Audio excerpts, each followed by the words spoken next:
What's up, guys? Carolina Jackpot coming at you on Thursday evening, September 9th. Week 2, picks against the spread. This is the second half of Carolina Jackpot's picks for week number 2. Let's get into these. We have Cal going on the road at TCU. TCU is laying 9.5 points at home.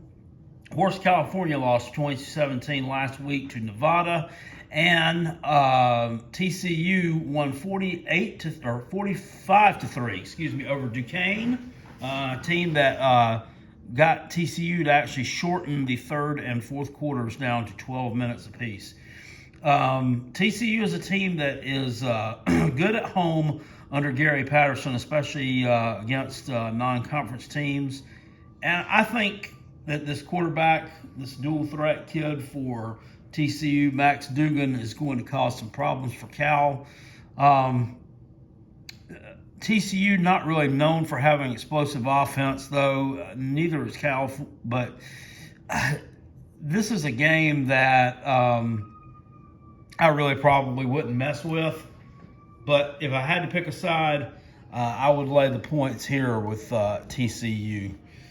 We have Texas A&M going on. Actually, they're not going on the road, playing a neutral site game against Colorado at Mile High Stadium, and Texas A&M is laying 17 here on the highway in Denver.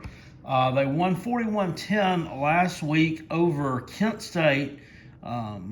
Colorado won 35-7, I believe it was here, over Northern Colorado. Thing that concerns me, Texas A&M started out really sluggish. They only led that game 10-3 at the half, and they threw 4 interceptions. Now, does that mean that Haynes King's not going to be a good quarterback? Probably not. It's probably just opening game jitters, but that could be a bit of a problem. We're playing in some thin air here. They did rush for 303 yards last week, though, but Colorado is a team that held Northern Colorado, and I know it was just Northern Colorado's team didn't even play in 2020 at all. Last played back in 2019. Held them to 1.4 yards per carry on 17 attempts.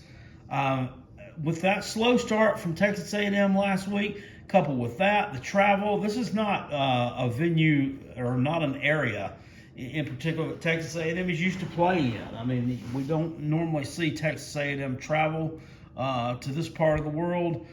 So I'm actually going to go against the grain here, and I'm going to take the de facto home team in Colorado to cover the number here. That's a large number when you're playing a team with who's making the second start at quarterback there. South Alabama going on the road to Bowling Green. South Alabama's laying 15 on the road. Of course, former South Carolina quarterback Jake Bentley put it in the air a lot with a lot of success last week against Southern Miss. 31-7 win there for the Jaguars. And at Bowling Green, this team just really does not have a lot to offer in terms of defense. We saw them play Tennessee last Thursday night, and Tennessee's quarterback really didn't look that good, but still Bowling Green wasn't very effective in stopping them here. I think South Alabama gets this one done in easy fashion. Big one here, Iowa on the road at Iowa State, and you got the Hawkeyes actually catching 4 on the road, game for the Cy Hawk Trophy. This is one I just kind of went back and forth on. History shows us here that Iowa's won the last 5 meetings in this series where they didn't play last year. This is the first time both these teams have met as ranked teams, with Iowa State's number 9, Iowa number 10.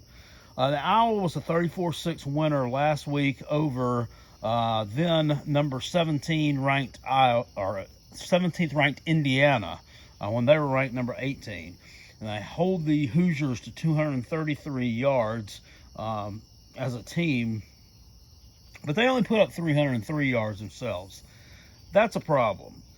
They also scored off 2 pick sixes, which, makes that margin look a little wider than what it really was. I don't think Brock Purdy's going to do that.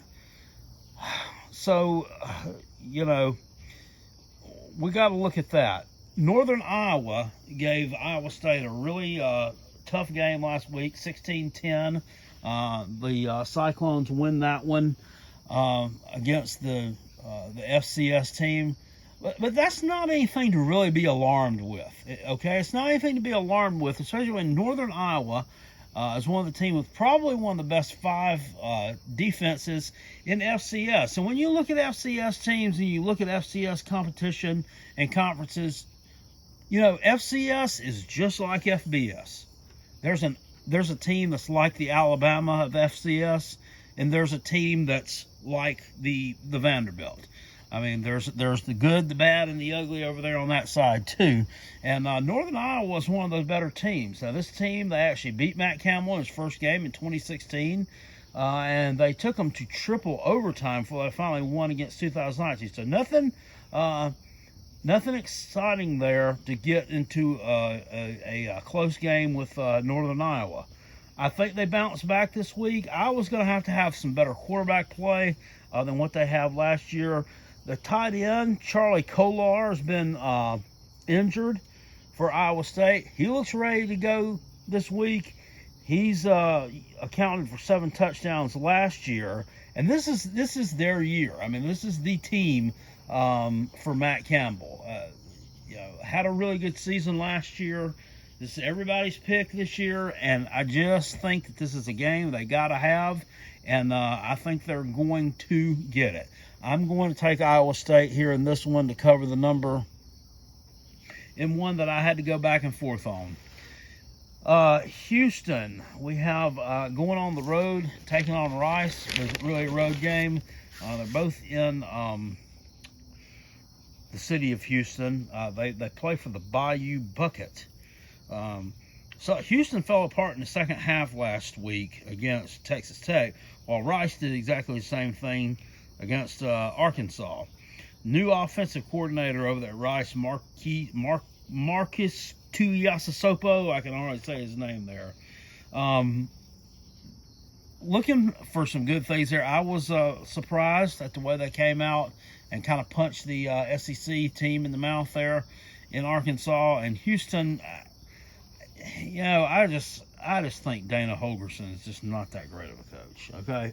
I'm just going to level with you. I mean, West Virginia, that program just kind of went downhill a little bit under him, and I'm starting to see the same thing here at Houston. With that being said, this is a tough one for me to pick, but if I had to take a side here, I will go with the home team and the Rice Owls to get the cover, if not win the game outright. Texas State going on the road, taking on FIU. This is a Conference USA matchup. Now, Texas State's a program on the rise. FIU, last week, we saw them take on Long Island on a Thursday night and won pretty easily. So they got 2 extra days rest there on Texas State, who lost 29-20 to a Baylor team with very good defense. The FIU team last year was 0-5. If you look at them, they had 3 close losses there. Looking at them, with just a 1 point differential there, they're saying that Texas State's better on a neutral field. I don't really necessarily have a side to play here because I would stay away from it. But if I had to play this one, and this is what we do on the here, I'm going with the home team here. The short favorite to cover that number and get a narrow win over a very much improved Texas State team. Memphis going on the road, take on Arkansas State. Of course, these two played last year, and even though they are non-conference foes, it was one of the few non-conference games we got in last year. And Arkansas State actually covered that spread in week 0. Memphis last week 42-17 win over Nicholls State. And Arkansas State won 40-21 over Central Arkansas. Those scores a little bit deceiving. That game was only 7-6 at halftime. And that the Arkansas State game, as it were, they're playing a two-quarterback system there under Butch Jones, former Florida State quarterback James Blackman, and Lane Hatcher, who was at Arkansas State under Coach Anderson. So, you know, it's just tough for me to back a Butch Jones-led team until it proves me otherwise. Memphis won that 42-17 win over Nicholls, too. A little bit concerning there against the FCS Colonels. They had to kick 5 field goals. They're stalled 5 times in the red zone and had to kick field goals. That is a little bit problematic. It's a little bit problematic to me. I just think that Memphis probably has the superior offense here. They are playing a backup quarterback in Seth Hannigan. I like the underdogs at home this year, but I'm just going to have to go with Memphis in this situation. I just think that offense is just too much for Arkansas State. We see NC State going on the road, taking on Mississippi State. As of this writing, they were 2.5-point favorites on the road. I think it's now shifted down to like a 1-point favorite here. I don't know if I'm the only person in the world here who's picking Mississippi State to cover the spread here, but I just have a feeling, you know, NC State has struggled on the road against SEC teams. And I see this could be a classic situation here for, you know, a letdown. I mean, everybody is on NC State. No one's giving Mississippi State a chance in this game, but this line is so short. The line is so short. There's some familiarity between these two teams. You wouldn't think. Dave Doran, who was an assistant at Kansas once upon a time, played against Mike Leach's Texas Tech team several times. And then you got Ruffin McNeil over on the NC State side as well, who actually was on Mike Leach's staff at one point in time. I mean, this is going to be a hostile crowd for NC State to play in front of, and they're just not used to playing in front of those kind of hostile crowds in the ACC. Maybe at Clemson, it's something that you could compare it to with a loud, hostile crowd. I mean, even they don't provide the kind of distraction that you get at Mississippi State. You know, maybe UNC. I don't know. Probably not though. Yeah, I think that the home team is the right side to play here. NC State taking nothing away from them. It's a dominating performance there against South Florida. South Florida is a bad football team. And Mississippi State struggled with La Tech. I understand that, but this could be an overreaction to that. Don't get caught in that overreaction. Liberty on the road at Troy. Both these teams were 1-0. So Liberty 48-7 last week over Campbell. Troy 55-3 over Southern U. This is a night game on the road. Troy is bringing back 10 starters on defense. And this is a team that last year in the last game almost knocked off Coastal. So I think that the home team, the home dog, might be worth a look here. Might be worth a look. Eastern Michigan at Wisconsin. Wisconsin is favored by 25 at home. Eastern Michigan has been a good cover team in the past. 25 points is a lot here. You know, coming off of a loss to Penn State, are they going to be a little bit deflated? You know, the way Wisconsin plays, you know, 25 points is just asking an awful lot to cover with them. And they don't have I mean, they're a good team, have good lines of scrimmage, good defense, but they don't have the athletes right now to put the kind of points up on the board that they did a couple years ago. And they had Jonathan Taylor running over the place and stuff like that. So I'm going to go with the road team, the Eagles here, to cover the 24. keep it within the number. Texas on the road at Arkansas. Arkansas is 6-point underdog at home. This is free money. It's what I'm looking at here. I think Texas blows them out. Just too physical, too good, too balanced on offense. I mean, they looked really good last week. 38-18 win over a good UL Lafayette team at home. I mean, here we're going on the road, taking on an Arkansas team that kind of struggled for 3 quarters with Rice. And, you know, they're ready to build a statue of this guy at Arkansas, this Sam Pittman, and they won 3 games last year. And are they improved over what they were when Chad Morris was there? Yes. Is the culture better? Yes. Is the talent necessarily better? Not a whole lot. Not a whole lot. And that's why Texas covers the spread here and wins this game by double digits. Bank on it. That's another lock, stock, and 2 smoking barrels. Mizzou at Kentucky. This is another one I went back and forth on. You know, I like to give the advantage to Kentucky playing here at home. I think they have a couple of more skill pieces than Mizzou has. Mizzou, you know, they sacked the Central Michigan quarterback last week 8 times. It was either 8 or 9 times. That's significant, especially if they only won the game 34-24. I mean, if they could get that kind of pressure on Kentucky quarterback Levis, I mean, I'm talking about they could force him into some mistakes here. And I think that Mizzou's a well enough coached team. They're going to be able to take advantage of those mistakes if they make them.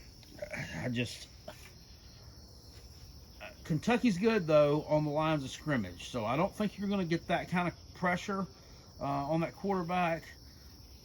It's a home game for them. So I'm going to take Kentucky here to cover the number. But I don't feel good about it. That's another one I stay away from. Maybe play the over-under total on it or something. Georgia State on the road at UNC. UNC is a 25.5-point underdog again, or a 25.5-point favorite again. UNC in a spot here where they need to make a statement that you know, last week is not going to be the end of their season. And I think they get the job done here against a Georgia State team that just was absolutely woodshedded by Army. 43-10. I'll just go with the home team here in UNC. I think Sam Howell and then get the kinks worked out, and they put some points up on the board here against a porous defense. Washington on the road at Michigan. Michigan's laying 6 at home. You know, that you might want to stay away from that one. That might be too many points. Michigan, a decent team, lost their running back. Bell's probably one of the best players on their team. Washington, who lost at home 13-7 another one of those FCS teams that's more like Alabama than they are Vanderbilt in Montana. This could be a spot I would look away from. You know, if I have to pick a side, though, I will say that Michigan lays that 6 here and beats them by at least a touchdown. But look for Washington to keep this one a little bit too close for comfort here from Michigan. I think that there might be some overreaction on that. San Diego State on the road at Arizona. San Diego State's a 1-point underdog at Arizona, who lost by, and I don't even have my notes in front of me, 14, I think, to BYU last week. I will call here for the road upset. San Diego State, I think, is a better football team than Arizona. Jed Fish is the name of the new coach at Arizona. He was a defensive coordinator for somebody. A coach, I can't remember who. So, you know, San Diego State's a team that always has a tough defense, one of the best, you know, one of the best group of 5 defenses out there. Utah on the road at BYU, Holy War. Utah, or BYU's 7-point home favorite. I'm not sure that one's right. Okay, 7-point home favorite. I would lay with the Utes here. BYU played Arizona last week. Didn't look that impressive. I think they take a step back without Zach Wilson. UNLV on the road at Arizona State, 33-point favorite. UNLV, not a very good football team. I do think this is too many points, though. I'm going to roll with the Rebels here to cover that number. Probably get a backdoor cover or something there. Arizona State's still going to blow them out. Still a few too many points for me.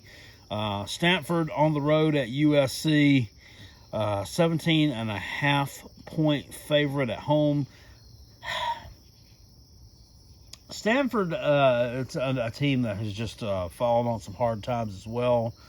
David Shaw and crew, it's not the same team they were a few short seasons ago.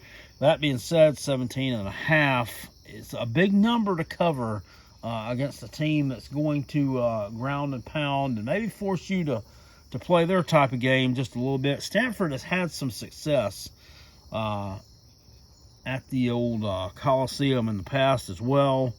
But if I have to pick a side here, I'll still go with USC. I think Stanford's pretty bad. And then we have Hawaii go on the road at Oregon State. Oregon State laying 11 at home against Hawaii. Didn't really impress me much against UCLA a couple of weeks ago. Quarterback for Oregon State, Tristan Gebbia, still out. But I think they've got enough to cover this 11-point short number at home against Hawaii. Hawaii, once again, fails to cover a spread on the mainland United States of America.